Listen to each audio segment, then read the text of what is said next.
എല്ലാവർക്കും നമസ്കാരം. അപ്പോൾ ഇന്നത്തെ വീഡിയോയിൽ റിന്യൂവൽ എങ്ങനെയാണ് ചെയ്യാമെന്നാണ് നോക്കാൻ പോണേ.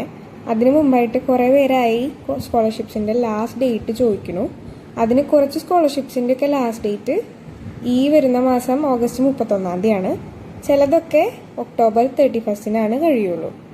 അപ്പോൾ ചോദിക്കുമ്പോൾ ഏത് സ്കോളർഷിപ്പാണെന്ന് മെൻഷൻ ചെയ്തിട്ട് ചോദിക്കുക, എന്നാലാണ് എനിക്ക് കറക്റ്റായിട്ട് പറയാൻ പറ്റുള്ളൂ. പിന്നെ ഇൻസ്റ്റഗ്രാമിൽ ചോദിച്ചു കഴിഞ്ഞാൽ കുറച്ചും കൂടി ഡീറ്റെയിൽ ആയിട്ട് എനിക്ക് പറഞ്ഞുതരാൻ പറ്റും. ആദ്യം NSPയുടെ സൈറ്റിൽ പോവുക. ഇതാണ് NSPയുടെ സൈറ്റ്. അതിൽ നിങ്ങൾക്ക് സ്റ്റുഡൻസ് എന്ന് പറഞ്ഞ ഓപ്ഷൻ കാണാം. അതിൽ ക്ലിക്ക് ചെയ്യുമ്പോൾ ഇങ്ങനൊരു ഓപ്ഷനാണ് വരിക. ഇതിൽ നിന്ന് നിങ്ങൾ അപ്ലൈ ഫോർ സ്കോളർഷിപ്പ് ചൂസ് ചെയ്യണം. അതിന് മുന്നായിട്ട് നിങ്ങൾ സ്കോളർഷിപ്പ് ഒന്നും അപ്ലൈ ചെയ്തിട്ടില്ലെങ്കിൽ NSPയുടെ സൈറ്റിൽ എങ്ങനെയാണ് സ്കോളർഷിപ്പ് അപ്ലൈ ചെയ്യാന്നുള്ളത് സ്റ്റെപ്പ് ബൈ സ്റ്റെപ്പായിട്ട് ഞാനൊരു വീഡിയോയിൽ ഇട്ടിട്ടുണ്ട്. അത് നിങ്ങൾക്ക് പോയി ചെക്കൗട്ട് ചെയ്യാവുന്നതാണ്. ഓക്കെ, അപ്പം നിങ്ങൾ അപ്ലൈ ഫോർ സ്കോളർഷിപ്പ് എന്ന് അടിച്ച് കഴിയുമ്പോൾ ഇങ്ങനെ ഒരു പേജാണ് ഓപ്പൺ ആയി വരിക. അതിൽ നിങ്ങൾക്ക് ലോഗിൻ ചെയ്യാം. നിങ്ങളുടെ OTR നമ്പറും നിങ്ങളുടെ പാസ്വേഡും അടിച്ചിട്ട് വേണം ലോഗിൻ ചെയ്യാൻ. നിങ്ങൾ ലോഗിൻ ചെയ്തതിന് ശേഷം നിങ്ങളുടെ പ്രൊഫൈലിൽ മൈ ആപ്ലിക്കേഷൻസ് എന്ന് പറഞ്ഞ ഒരു ബട്ടൺ കാണാം ലെഫ്റ്റ് സൈഡിൽ. അത് ക്ലിക്ക് ചെയ്ത് കഴിഞ്ഞാൽ നിങ്ങളുടെ നിലവിലുള്ള ആപ്ലിക്കേഷൻസ് കാണാൻ കഴിയും.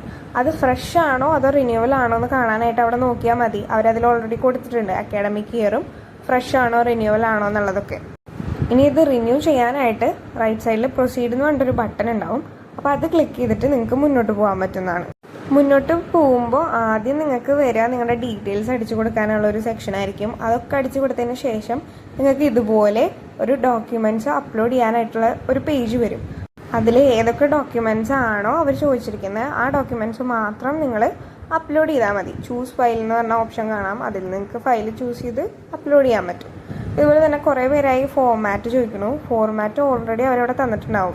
ഇതിൽ നിങ്ങൾക്കൊരു ബ്ലൂ ബട്ടൺ കാണാൻ പറ്റും, പ്രൊഫോമ എന്ന് പറഞ്ഞിട്ട്. ബോണഫൈഡ് പോലെയുള്ള സർട്ടിഫിക്കറ്റ്സിൻ്റെ ഫോർമാറ്റ് കിട്ടണമെങ്കിൽ ഇതിൽ ക്ലിക്ക് ചെയ്ത് അത് ഡൗൺലോഡ് ആക്കിയാൽ മതി. ഇനി അഥവാ അതില്ലെങ്കിൽ നിങ്ങളുടെ കോളേജുകാരോട് ചോദിച്ചാൽ മതി എന്താ ചെയ്യേണ്ടതെന്നും. അവർ ചിലപ്പോൾ ബോണഫൈഡ് നിങ്ങൾക്ക് പ്രൊവൈഡ് ചെയ്യുന്നതാണ്. ഡോക്യുമെൻറ്റ്സ് എല്ലാം അപ്ലോഡ് ചെയ്തതിന് ശേഷം നിങ്ങൾക്ക് സബ്മിറ്റ് അടിക്കാവുന്നതാണ്. അപ്പോൾ നിങ്ങളുടെ ആപ്ലിക്കേഷൻ സബ്മിറ്റ് ആവും.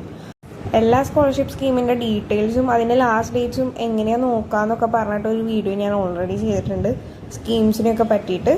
അത് നിങ്ങൾക്ക് ചെക്കൗട്ട് ചെയ്യാം നിങ്ങൾക്ക് എന്തെങ്കിലും കൺഫ്യൂഷൻസ് ഉണ്ടെങ്കിൽ. ഞാൻ ഓൾറെഡി കുറേ വീഡിയോസ് സ്കോളർഷിപ്പ് റിലേറ്റഡ് ചെയ്തിട്ടുണ്ട്. അപ്പോൾ അതൊക്കെ ഒന്ന് ചെക്കൗട്ട് ചെയ്യുക.